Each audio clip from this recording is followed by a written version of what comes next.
ये जो tennis player, थोड़ा सा लिख लिया इसके बारे में, आपको नोट लिखवा रहा हूँ। S tennis player Nadal created history as he won a historic 21st Grand Slam title, defeating Russia's Daniil Medvedev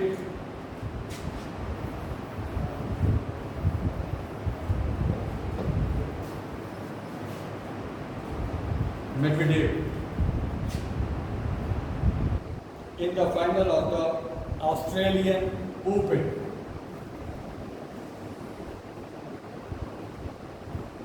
The Spaniard became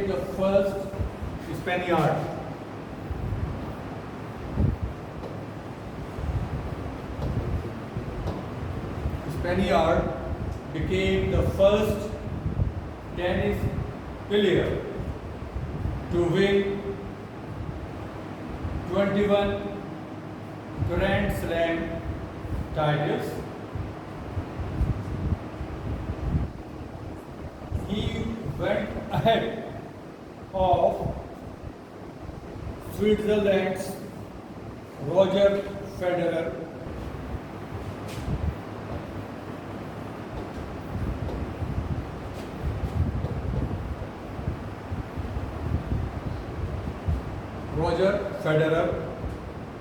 and Serbia's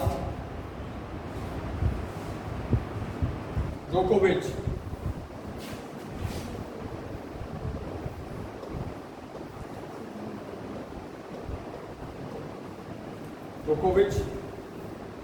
Both tied at 20 each.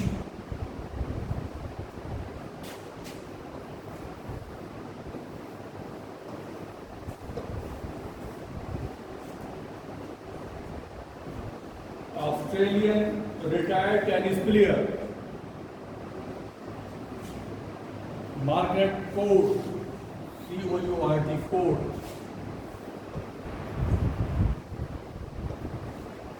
Court, won 24 Grand Slam women's singles titles.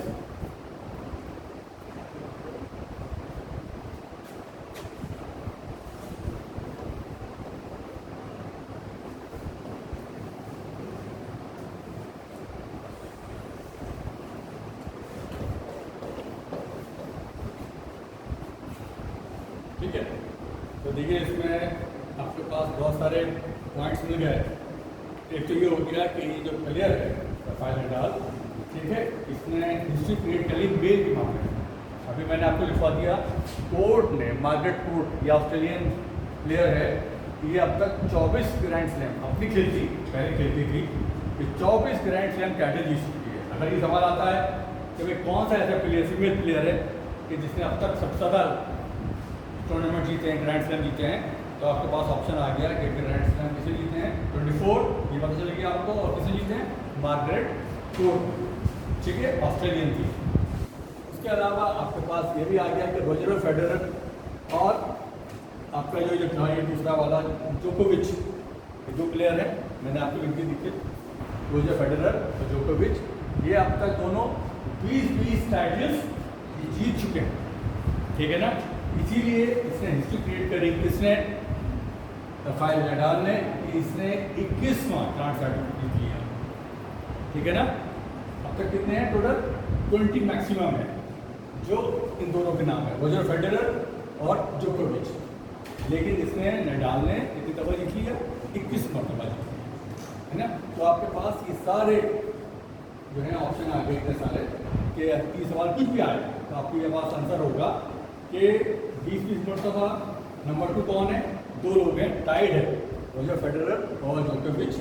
अगर ये सवाल आता है तो उसमें आप number कहेंगे, इसके बाद किसका नंबर आता है, इन दोनों का, 20-20 जीत चुके हैं ग्रैंड स्लैम टाइटल्स, ठीक है ना। नंबर 1 कौन है, हो गया राफेल नडाल, मैक्सिमम किसने जीते हैं? फीमेल ने जीते हैं। कितने जीते हैं? 24 जीते हैं, ठीक है। और वो कौन थी? ऑस्ट्रेलियन थी।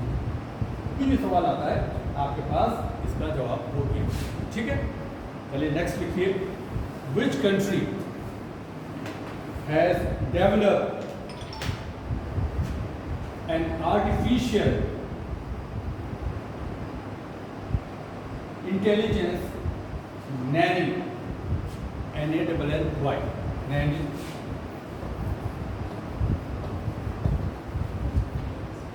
Naini to monitor embryos. Option है A China, B Japan, C USA, D Germany, ठीक है। ये 4 ऑप्शन है। तो बताइए किसने आर्टिफिशियल इंटेलिजेंस के थ्रू नैनी डेवलप कर दी है, जो मॉनिटर करती है किसको? नैनी, उसको एम्ब्रियोस को, ठीक है ना। आंसर क्या है? चाइना, ठीक है। अब इसमें थोड़ा सा इसका नोट है, वो लिख लीजिए।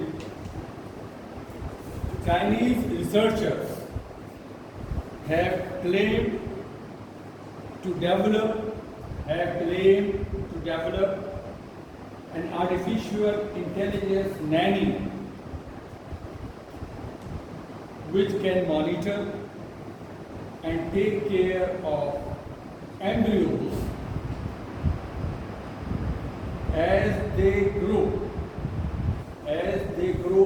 into fetuses.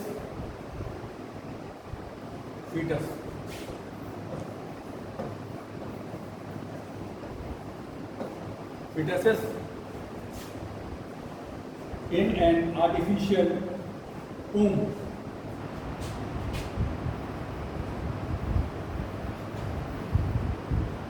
Artificial womb. The artificial womb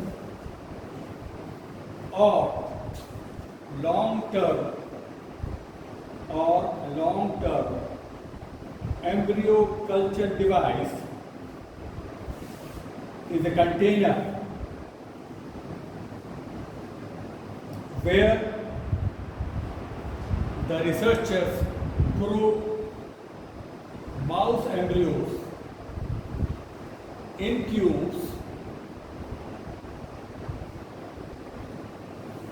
filled with nutritious fluids. The AI technology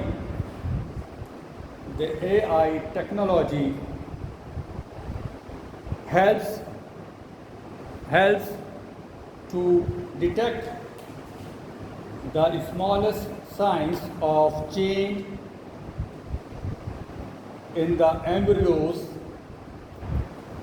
and make changes. This may help in solving birth defects. तो चाइना ने एक नैनी डेवलप करी है, ठीक है ना। इस चीज़ के लिए एम्ब्रियोज जो होते हैं, जो कि आर्टिफिशियल वूम्ब के अंदर ग्रो करेंगे, फिटस बन जाएगा उसका। तो ये क्या होगा? आर्टिफिशियली थ्रू आर्टिफिशियल इंटेलिजेंस क्या होगा, अगर उसके अंदर कोई भी डिफेक्ट पैदा होता है, ठीक है, किसके अंदर? वूम्ब के अंदर, फीटस के अंदर अगर कुछ एम्ब्रियो के अंदर डेवलप डिफेक्ट पैदा होता है, तो वो अपने आप उस डिफेक्ट को सही कर देगी और कोई कमी जो भी होगी वो ख़त्म हो जाएगी, ठीक है। तो ये बहुत बड़ा एक इसके अंदर डेवलपमेंट है, अचीवमेंट है ये, कि आप आर्टिफिशियल इंटेलिजेंस के थ्रू जो भी एम्ब्रियो के अंदर कमी हो रही थी वो डिटेक्ट करके उस कमी को पता करके और उस कमी को सही कर देगा, और उससे क्या फ़ायदा होगा कि जो डिफेक्ट है वो नहीं रहेगा, ठीक है। चलिए तो नेक्स्ट देखिए सवाल है। क्या हिंदी में? हिंदी में बोल लो बेटा, क्या बोल आपका दिए एक ही मीडियम से करते हैं। मैं आपको समझा रहा हूँ उसका, ठीक है ना। जो चीज़ है इंग्लिश में लिखवा रहा हूँ मैं आपको, ताकि सबको पता चला, जिस किसी को परेशानी ना हो, और उसके फिर मैं आपको मायने बता रहा हूँ, ठीक है ना। तो दोनों का पर्पस सॉल्व हो रहा है, इंग्लिश मीडियम वाले बच्चे हैं उनका भी, और जो हिंदी मीडियम वाले हैं उनका भी। क्या लिखिए अगर, which country funded the Cosmo SkyMed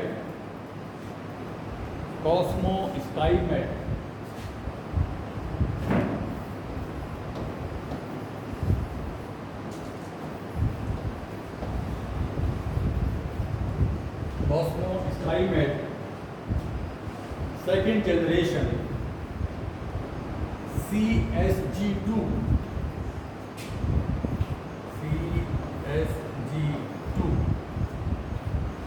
satellite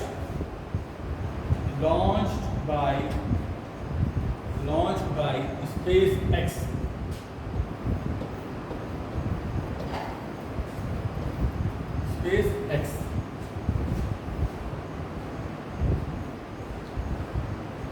option है ए USA,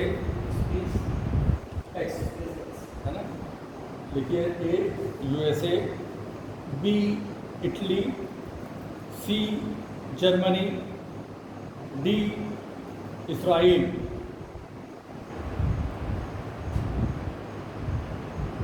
तो कौन सा कंट्री है जिसने ये Cosmo SkyMed second generation CSG2 satellite launch किया है स्पेस का, ठीक है। इटली, आंसर है इटली, ठीक है। अब लिखिए, नोट लिखिए इसका, Italian space agency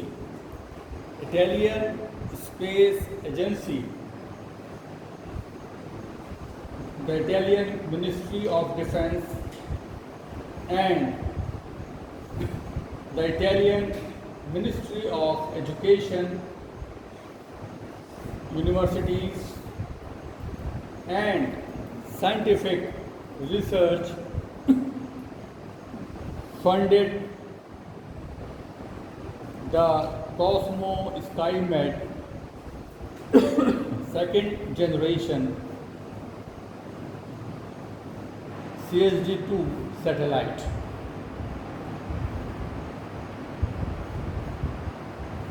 It was launched aboard the two-stage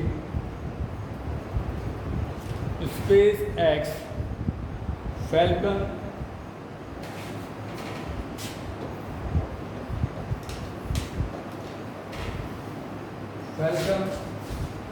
9 rocket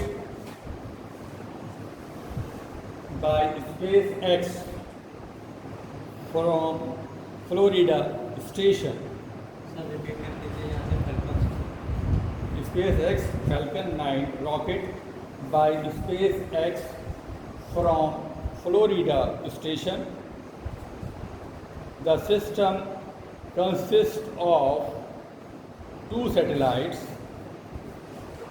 which are designed to observe Earth using synthetic aperture radar. तो ये इटालियन, ठीक है, इटली ने 2-3 हैं, Italian space agency, Italian ministry of defence and Italian ministry of education, universities and scientific research, इसने इसको fund किया ताकि ये सैटेलाइट लॉन्च करने के लिए। और ये 2 स्टेज में SpaceX जो है उसमें फैल्कन 9 रॉकेट है, उसके द्वारा ये फ्लोरिडा स्टेशन से स्पेस में भेजा गया, ठीक है। नेक्स्ट लिखिए, लेक एल्बर्ट,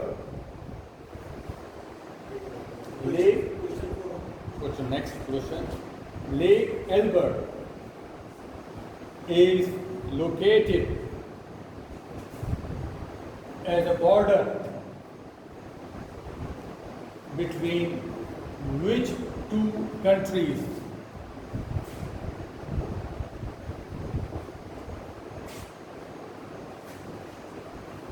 2 countries. A है Uganda,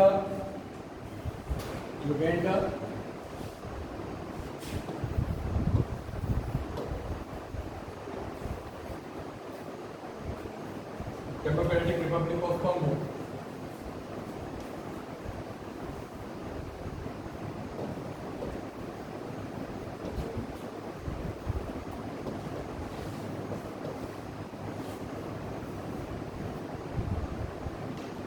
दूसरा लिखिए Algeria, B Algeria, Libya,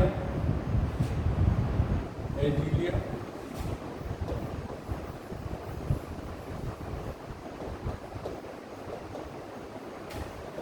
Libya. तीसरा है साउथ अफ्रीका, तंजानिया,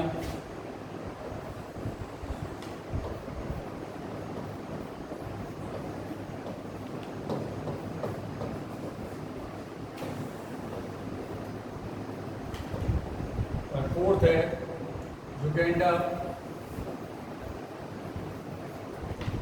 इथियोपिया।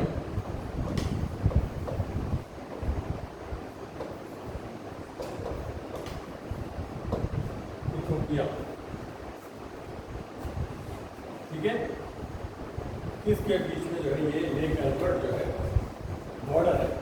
ठीक है, इस 2 कंट्री का इसके बीच में ये लेक बहती है। तो 4 ऑप्शन है आपके सामने, ये बताइए कौन सा राइट आंसर है। Any idea? यस करिए। क्यों भाई? आंसर है इसका right answer A Uganda, democratic Republic of Congo. ठीक है, इसका नोट्स लिखिए। 2 ऑयल जाइंट्स, 2 ऑयल तेल है ना, Giants,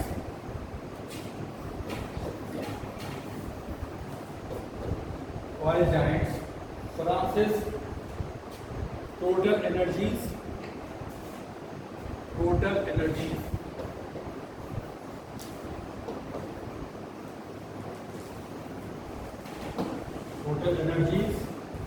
and the China National Offshore Oil Corporation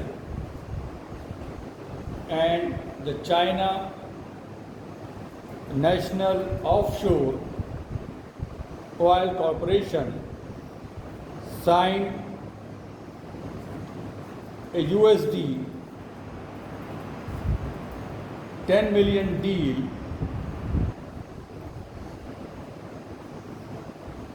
and build a regional oil pipeline.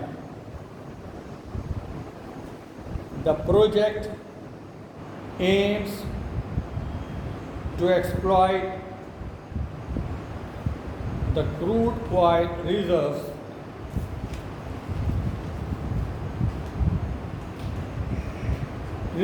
at Lake Albert, a 160-kilometer natural border between Uganda and the Democratic Republic of Congo. तो 2 तेल की कंपनियां हैं, giant कंपनियां हैं, बहुत बड़ी बड़ी कंपनियां हैं। एक है फ्रांस की टोटल एनर्जीज और दूसरा है चाइना की नेशनल ऑफशोर ऑयल कॉरपोरेशन। इन दोनों ने $10 मिलियन का एक मेमोरेंडम साइन किया है ताकि जो युगांडा है, युगांडा क्या है, कंट्री है, उसके जो रिसोर्सेज हैं एनर्जी के वो कैसे बढ़ सकें। ठीक है, उसके लिए इन्होंने एक पाइपलाइन डाल रहे हैं ये। और इस प्रोजेक्ट का जो एम है वो ये है कि जो ये लेक है, लेक एल्बर्ट, इसके अंदर जो ऑयल रिजर्व्स हैं, तो तेल है वहाँ पर, उसको निकाला जा सके। ठीक है, next question, which Indian state, वो पहले ही बता दीजिए बेटा, पहला वाला है यूगांडा और डेमोक्रेटिक। चलिए नेक्स्ट लिखिए, which Indian state oblique Union Territory UT launched the CLAP program.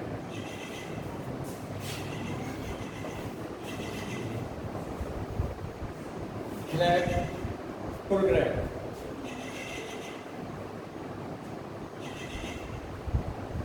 Options हैं ए न्यू दिल्ली, अरे पहले सुन तो लो बेटा पहले पूरा A New Delhi, B Andhra Pradesh, C Chhattisgarh, D Odisha.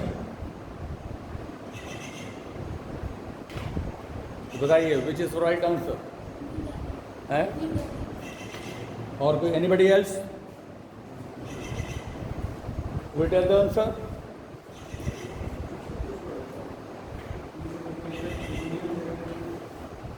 Andhra Pradesh, the right answer is Andhra प्रदेश।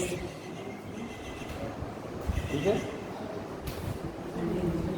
कौन सा स्टेट है या यूनियन टेरिटरी है जिसने ये प्रोग्राम लॉन्च किया है जिसका नाम है CLAP, CLAP। ठीक है, तो राइट आंसर इज आंध्र प्रदेश। अब इसका नोट्स लिख लीजिए। The Andhra Pradesh government started the clean Andhra प्रदेश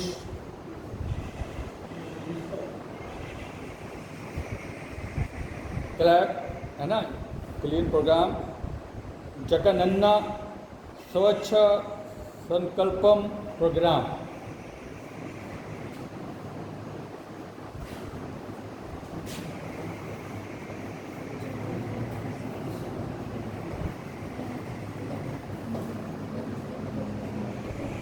जगनन्ना, ठीक है, स्वच्छ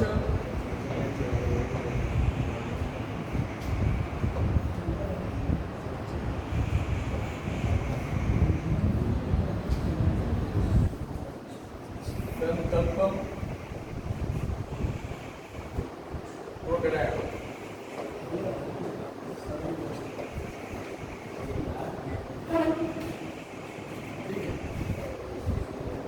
It aims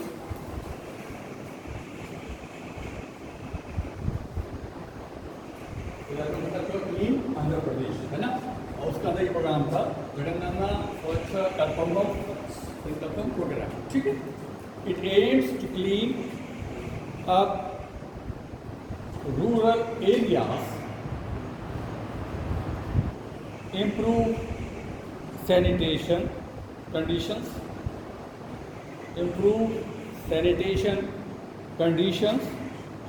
and waste management with public participation.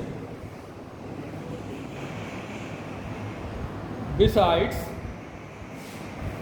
door-to-door collection of garbage,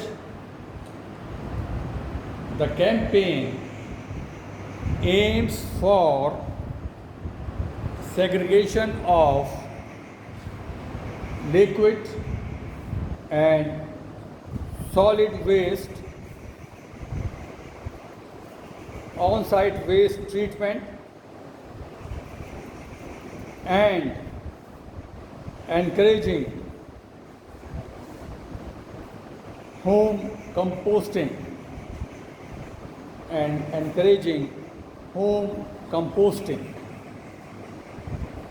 तो ये आंध्र प्रदेश की जो गवर्नमेंट थी उसने ये प्रोग्राम लॉन्च किया था CLAP, और इसका मकसद ये था कि जो रूरल एरियाज़ हैं, ठीक है ना, उनके अंदर जो सैनिटेशन कंडीशंस हैं, ठीक है, और जो वेस्ट मैनेजमेंट है उसको कैसे अच्छा किया जा सके, है ना। और उसमें ख़ास बात क्या थी कि जो लोग थे उनका पार्टिसिपेशन था, ठीक है ना। ये नहीं कि गवर्नमेंट ने क्योंकि ड्राइव थी, ये गवर्नमेंट की ड्राइव थी, लेकिन गवर्नमेंट के लोग नहीं थे, बल्कि जो पब्लिक थी वो इसमें पार्टिसिपेट कर रही थी, उसका पार्टिसिपेशन था।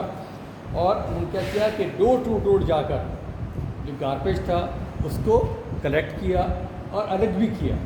लिक्विड मेरे वो था वेस्ट था उसको अलग किया, और जो सॉलिड था उसको अलग किया। तो दोनों तरीके के जो वेस्ट थे उनको अलग किया, और अलग करने के बाद उसको फिर ऑन साइट ही उसका ट्रीटमेंट भी कर दिया, ठीक है ना। तो उन्होंने प्लांट लगा रखे थे कि जहाँ पर उसी को जैसे जो भी गंदगी आई, जो भी वेस्ट आया, उसको ऑन साइट जहाँ पर था करेक्शन हो रहा था जहाँ पर, वहीं पर वो लिक्विड वेस्ट को मैनेज हो गया, ठीक है। अब लिखिए next question, in which month the World Interfaith Harmony Week is observed every year? In which month the World Interfaith Harmony Week is observed every year? किस महीने के अंदर वर्ल्ड इंटरफेथ हार्मोनी वीक जो है वो हर साल ऑब्जर्व किया जाता है, मनाया जाता है? तो ऑप्शन लिख लीजिए, 4 ऑप्शन हैं। ए जनवरी, बी फरवरी, सी दिसंबर, डी नवंबर। बताइए सही आंसर क्या है इसका, किस महीने में ये मनाया जाता है वर्ल्ड इंटरफेथ हार्मोनी वीक? तो बताएगा भाई एनीबॉडी? चलो, the right answer is February. फरवरी नहीं, महीना है। लिखिए, World Interfaith Harmony Week is an annual event observed during the first week of February after General Assembly designation in 2010. The General Assembly established World Interfaith Harmony Week as a way to promote harmony between all people, regardless of their faith. This year, the slogan for the observance is Interfaith Pandemic Recovery.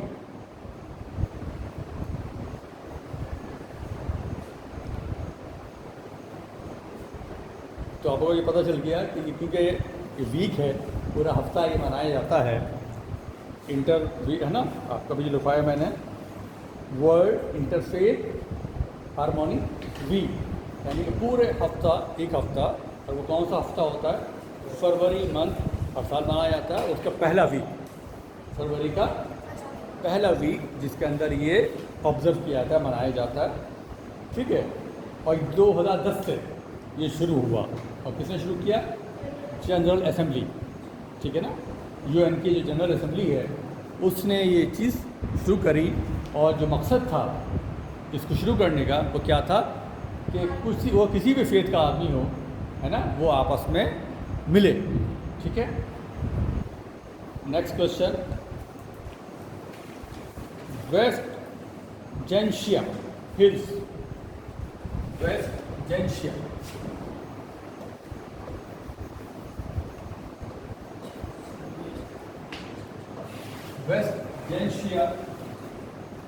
hills from where? From where? Lakadong,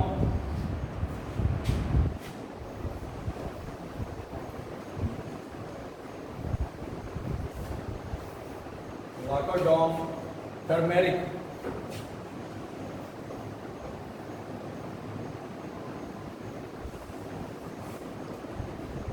Lancodon turmeric is exported,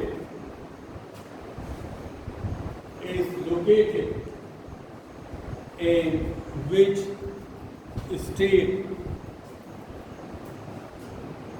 waste Jaintia Hills, जहाँ से Lakadong turmeric export की जाती है वो किस state में है? जेंशिया hills जिससे लाकाडोंग टर्मेरिक एक्सपोर्ट की जाती है वो किस स्टेट में है? आंसर है ए। दूसरा आंसर क्या है? क्वेश्चन है A Meghalaya,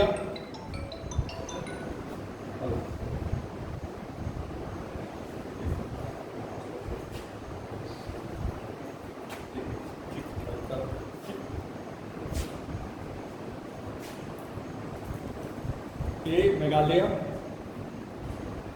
B Jammu and Kashmir, C West Bengal, D Bihar. Bihar बताइए, हाँ राइट आंसर बताइए। मैं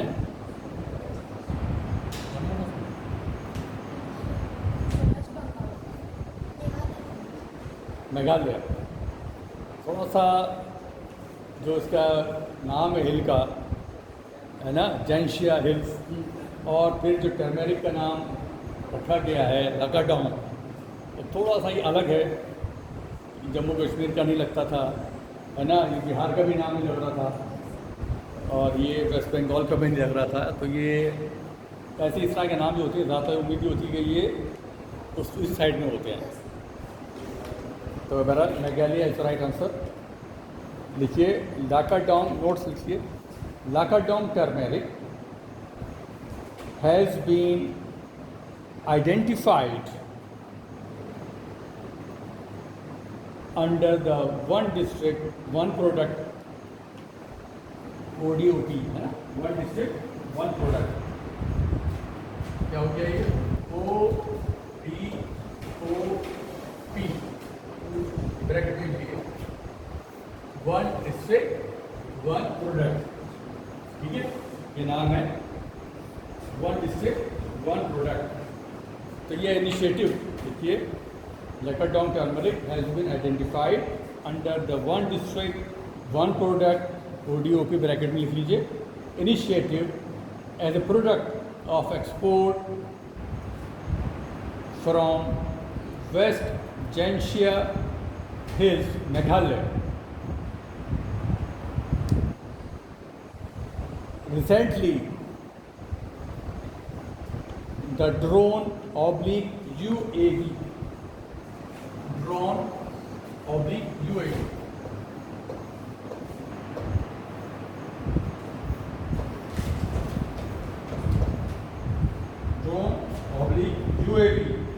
technology was tested in the West Gencia Hills for payload delivery to solve the connectivity issues for Laakadoong turmeric farmers from the locality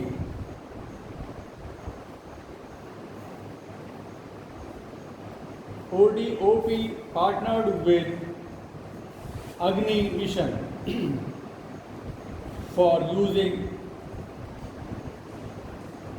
drone technology.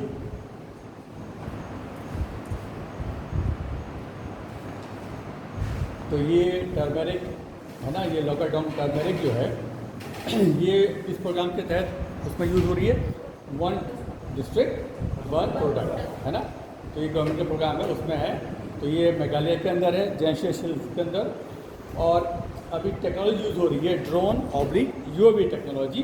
उसका फ़ायदा क्या है कि ये जेंशिया हिल्स की जो पेलोड है उसको बताने के लिए फार्मर्स की हेल्प हो रही है इस तरह से, है ना, इसके through.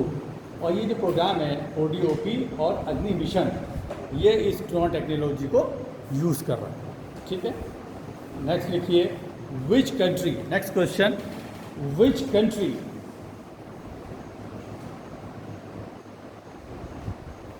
Leeds the Giant Magellan Telescope project?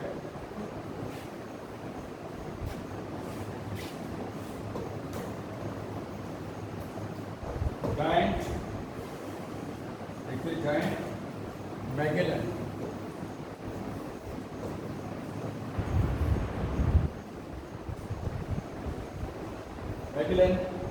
Telescope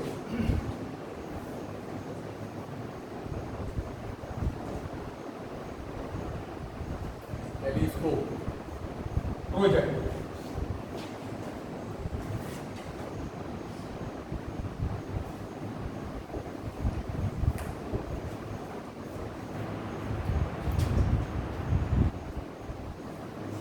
option A USA, option B Russia, option C China, option D Australia.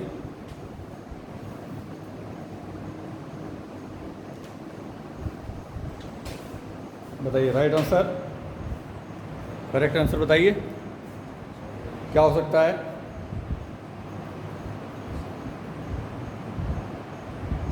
USA, correct answer is USA।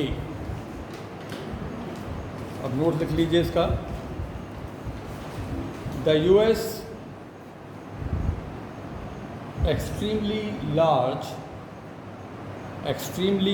large telescope program, which includes the Giant Magellan Telescope,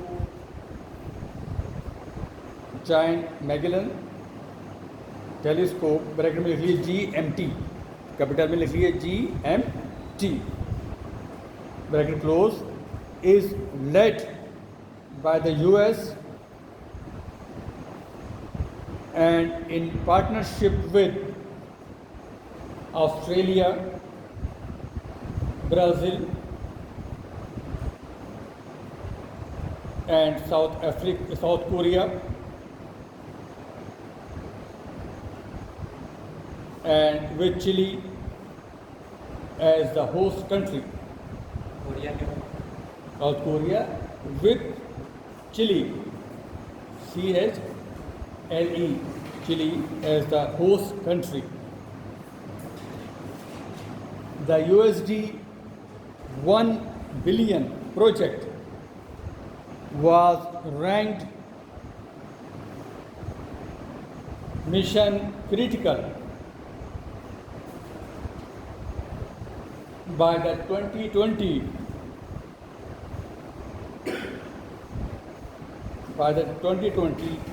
decadal decadal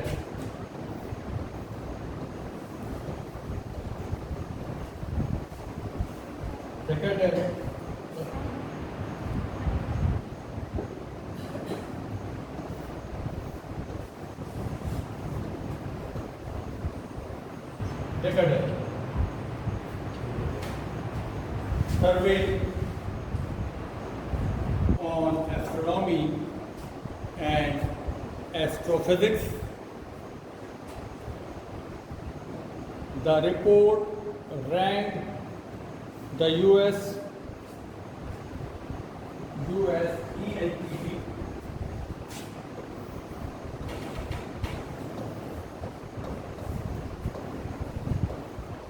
ENTP as the top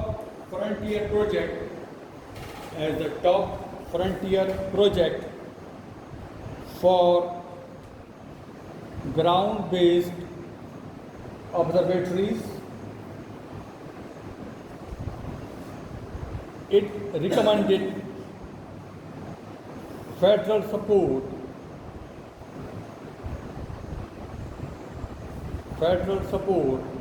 for final construction stages of GMT.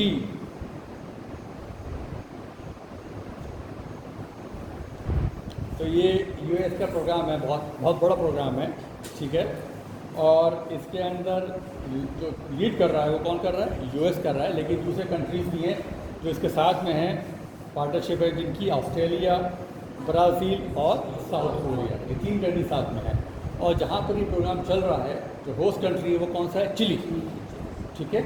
US के अंदर नहीं है, बल्कि कहाँ पर चल रहा है प्रोग्राम? चिली के अंदर प्रोग्राम चल रहा है। और यूएस के साथ इसमें 3 कंट्रीज़ और, ठीक है।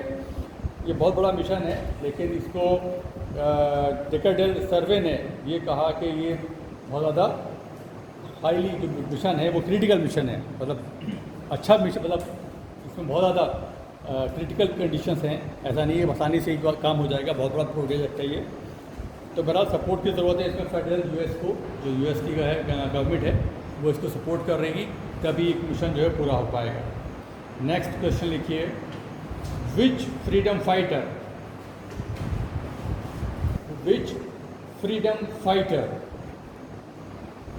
was the founder of the Hindustan Republican Association. Hindustan Freedom was the founder of the Hindustan Republican Association. नाम है इसमें सचिंद्रनाथ सान्याल, बी भगत सिंह, सी मोतीलाल तेजावत, डी चंद्रशेखर आज़ाद। बताइए हैं?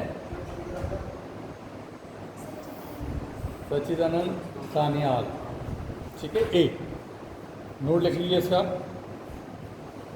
Revolutionary Sachindranath Sanyal was the founder of the Hindustan Republican Association, also known as Hindustan Socialist Republican Association. His 80th death anniversary was observed recently. He was a mentor for revolutionaries like Chandrasekhar Azad and Bhagat Singh.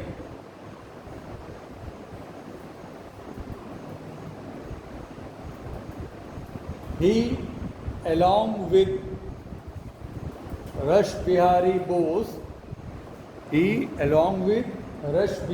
Bose, attacked Viceroy Hardinge while he was entering Delhi.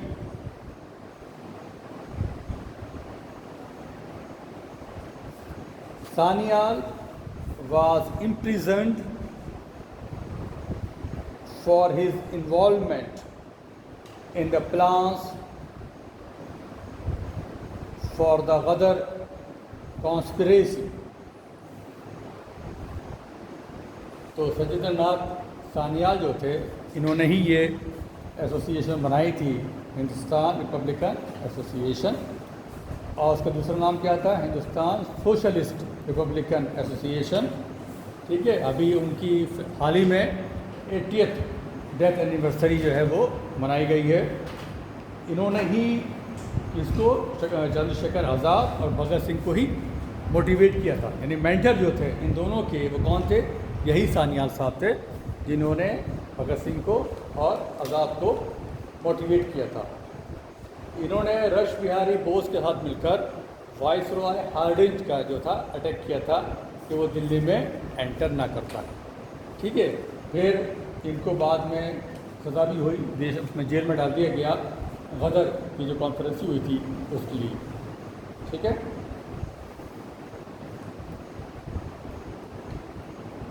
Next लिखिए, विच institution oblique office, which institution oblique office announced the Swachhta Sarthi Fellowship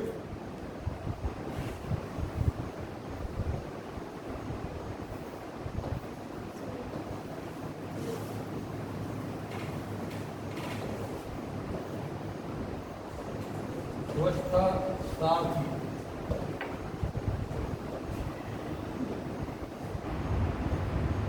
Fellowship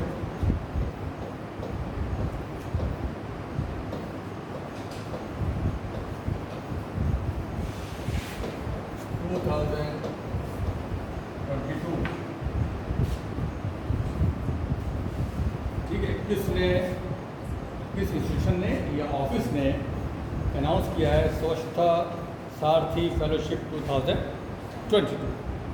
A, option A NITI Aayog, B Office of the Principal Scientific Adviser, Office of the Principal Scientific Adviser, C IIT Madras, D Ministry of Housing and Urban affairs.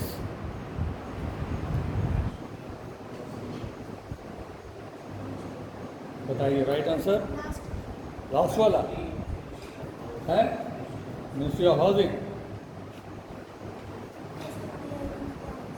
चलिए, right answer is Office of the Principal Scientific Adviser.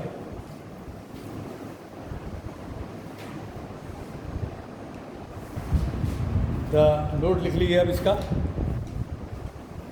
The Swachhta Saarthi fellowship 2022 was announced by the office of the principal scientific advisor to the government of India under its Waste to Wealth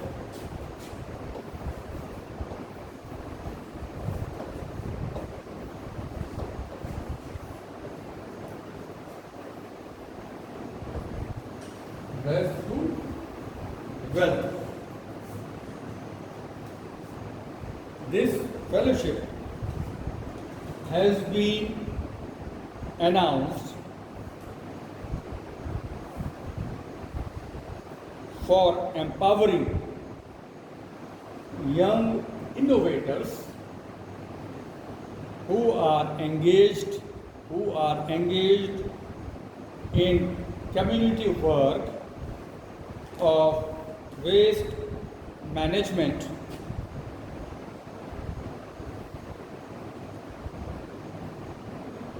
in the role of Swachhta Sarthis, Waste to Wealth mission is one of the nine national missions of the Prime Minister's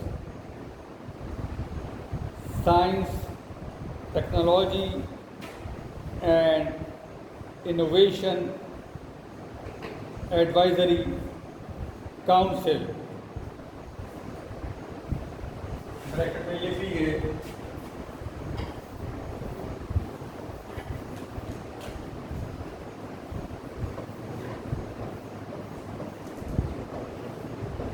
PM state ठीक है।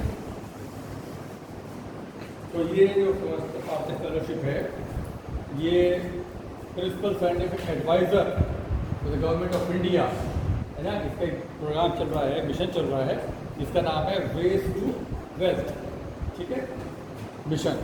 तो इसमें क्या है, इन्होंने ये fellowship announce की है और इसका जो मकसद है अनाउंस करने का इस फेलोशिप का, ताकि लोगों को, जो ऐसे लोग हैं यंग इनोवेटर्स हैं जो नई नई चीज़ें है ना पैदा करते हैं कि भाई कैसे कम्युनिटी के लिए काम कर रहे हैं वो, और कैसे सफाई हो, ठीक है, कैसे वेस्ट मैनेजमेंट हो, उस पर वो काम कर रहे हैं। नए नए आइडियाज़, इनोवेटिव आइडियाज़ लेके आ रहे हैं, उनको कैसे मोटिवेट किया और फर्दर मोटिवेट किया जाए और उनको कुछ फाइनेंशियल हेल्प हो जाए, तो उसके लिए ये फेलोशिप इन्होंने बनाई है। Next question, China along with which country declared a no limits partnership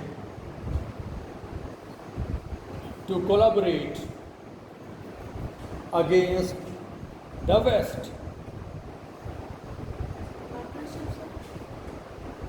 Partnership to collaborate against the West. तो चाइना ने किस कंट्री के साथ मिलकर डिक्लेयर किया है कि नो लिमिट्स, है ना, और ये पार्टनरशिप किसके अगेंस्ट है, जो वेस्टर्न कंट्रीज़ हैं उनके अगेंस्ट है। तो ऑप्शन हैं ए Sri Lanka, B Pakistan, see Russia, D Australia.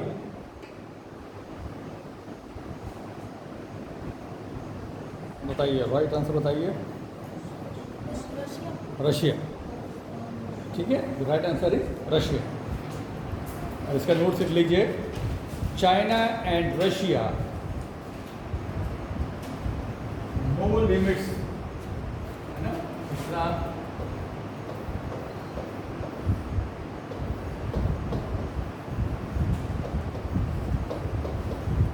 No limits partnership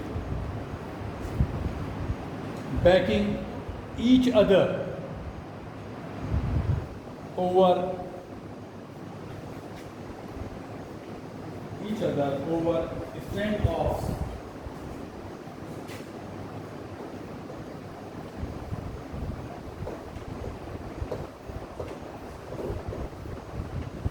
standoffs on Ukraine and Taiwan.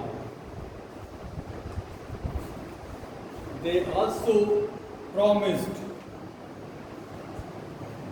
to collaborate more against the West, against the West. This was declared President Xi Jinping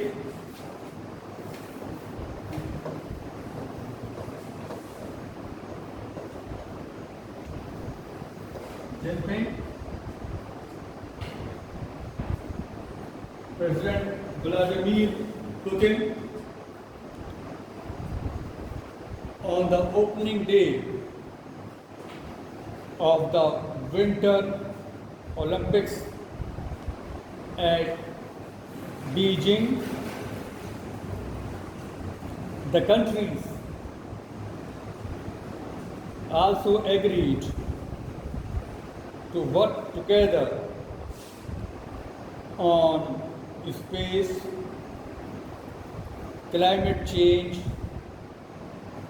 artificial intelligence, and control of the internet.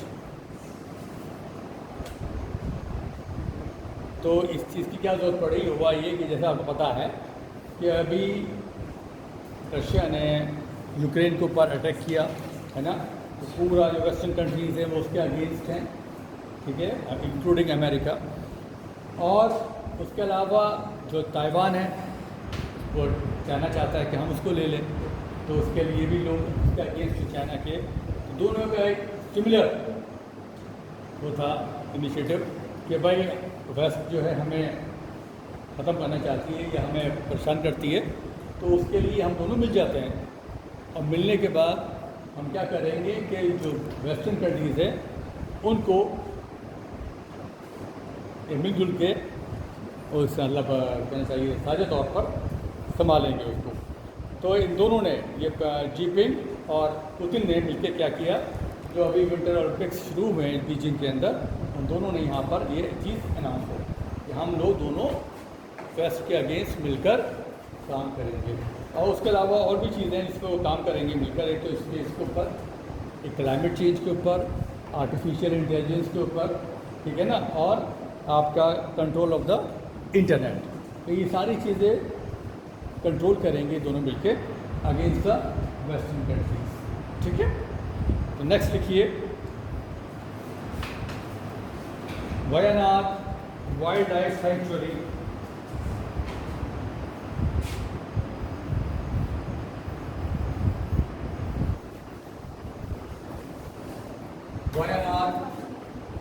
Wildlife Sanctuary is situated in which state?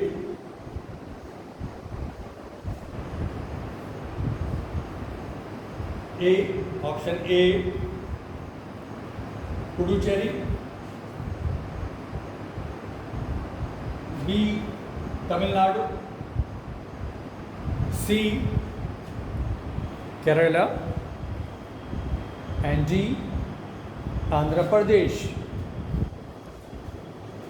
तो बताइए Wayanad wildlife century जो है ये किस state या union territory के अंदर है?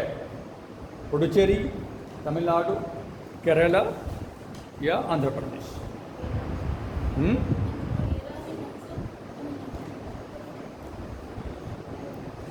Right answer is Kerala.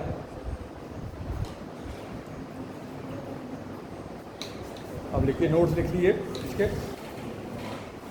A team discovered a new species of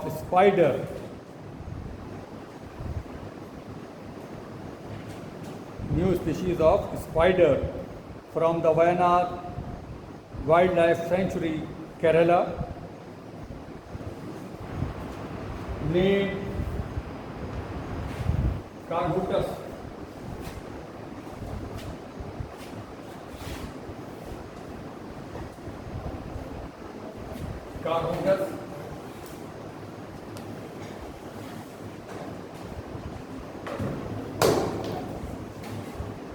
Volpettiensis,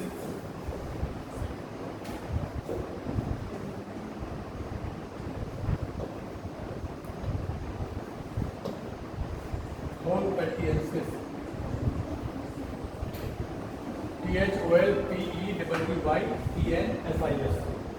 Volpettiensis, the nocturnal jumping spider, the nocturnal jumping spider was found from the deciduous forest of Dholpatti range, जगह का नाम है Dholpatti range of the sanctuary in Western Ghats. Another new species of millipede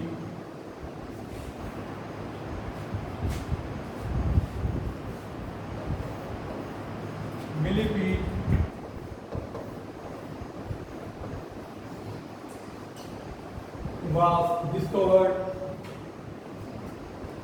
from the University of Calicut campus, named as Bilatherum annuellus.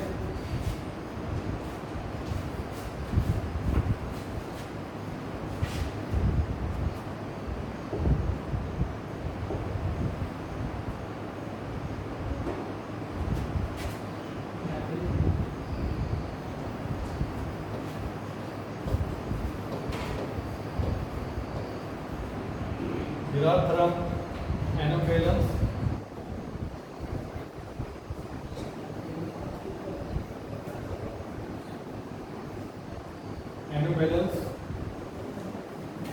belongs to the group of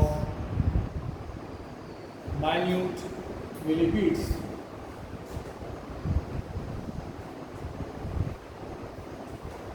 तो ये एक team है जिसमें कि न्यू स्पीशीज इसकी spider की खोजी है। वो कहाँ मिली? फाइनाइट वाइल्ड लाइफ सेंचुरी के अंदर, और उसका नाम दिया गया कारोटस थोलपेटियंसिस। ठीक है, ये साइंस जो साइंटिफिक नेम्स दिए जाते हैं तो उसका तरीका क्या होता है कि या तो साइंटिस्ट के नाम पर या कभी कभी जो जगह होती है उस जगह के नाम पर भी। तो जैसे इसका नाम रखा गया है ये थोलपेटियंसिस। तो थोलपेटी क्या है? एक एरिया है वहाँ पर जहाँ पर ये स्पाइडर मिला, तो इसका नाम कारोटस थोलपेटियंसिस रख दिया गया। ठीक है। अच्छा, दूसरी स्पीशीज एक किसकी मिली? मिलीपीड की मिली। ये भी इंसेक्ट है। ठीक है, ये यूनिवर्सिटी ऑफ कैलिकट में मिली। चलिए नेक्स्ट लिखिए।